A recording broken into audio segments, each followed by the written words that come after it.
to lay out items in columns and rows. And I'm going to dive further into this by starting with what's on the screen. Now in CSS, everything has a box around it. And the default display, which is what sets the box, for the majority of all elements in CSS is block. We don't usually declare display block. It's an inherited property from the user agent in the browser. Now, the focus of the video isn't the box model. It's about Flexbox. And the page on the screen is currently set up using the box model. And the boxes on the screen are inside of a container section that has display block as a CSS attribute. Now, I don't have to write display block, but for demonstration purposes, I did include it as part of the CSS. And I'm going to be working for the majority of this video in the Chrome Developer Tools to manipulate and change the CSS for the display on the screen. And to begin, I'm going to change display block to display flex. So what has happened here? Well, because I use display flex, the container has now become a flex container. And this gives us a new set of rules for layout and positioning to use in our CSS. Now, the boxes, which are direct children inside of the flex container, are now considered to be flex items. And the boxes can now be positioned based on these new rules. For example, whenever you have a flex box, the default direction of all items inside of the flex box is a row, which means that everything will line up along a horizontal axis. Now, the items directly inside of these boxes, such as this text and this image placeholder, aren't affected by Flexbox. It's only the direct children that are affected by Flexbox, which is why the text and picture are still stacking on top of each other. Now I'm going to use one of these Flexbox positioning and layout properties, justify content. And what justify content does is it defines the alignment along the main axis. Since the default direction for Flexbox is row, this alignment will be based on the horizontal axis. So I'm going to start by writing justify content and giving it a value of center. So what just happened here? My flex items are now centered along the row. Now, what about the vertical axis, which Flexbox treats as a column? I'm going to add a CSS property of align items with a value of center.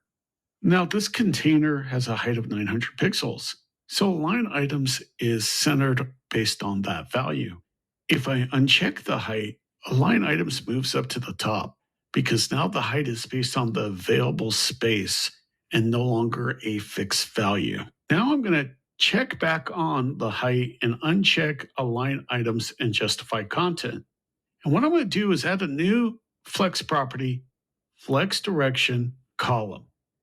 Now the default property of a flex box is flex direction row. We don't need to type it out.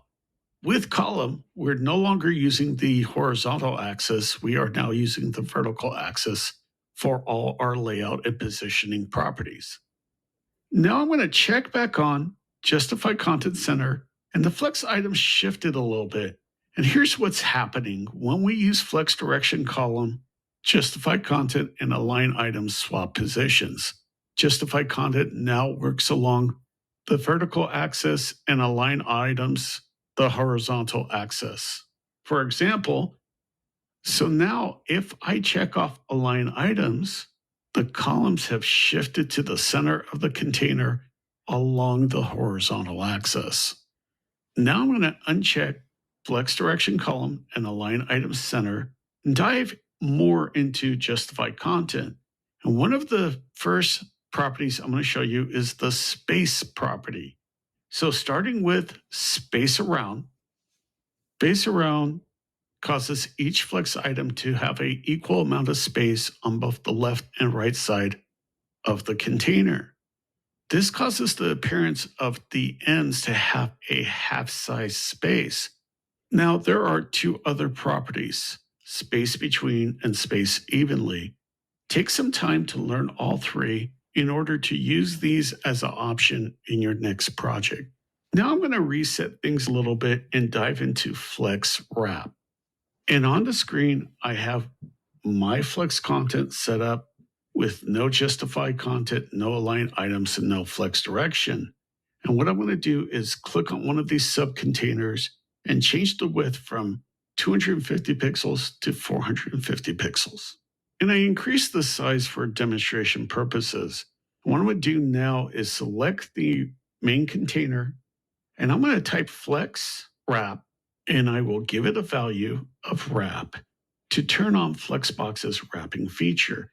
Now, the reason why I made the Flex items larger in width is to force the situation by making the boxes too big to fit on a single line. By default, all Flexbox items will try to fit on a single line. When wrap is used, if the items can't fit in one line, they will wrap to the next line. So, based on the current wrapping, I have three Flex items on the first row and the fourth item dropping down to the next row. And if I were to add a fifth or sixth box, it would continue to follow that flow. And this ends our introduction to Flexbox. Thanks for watching and happy coding.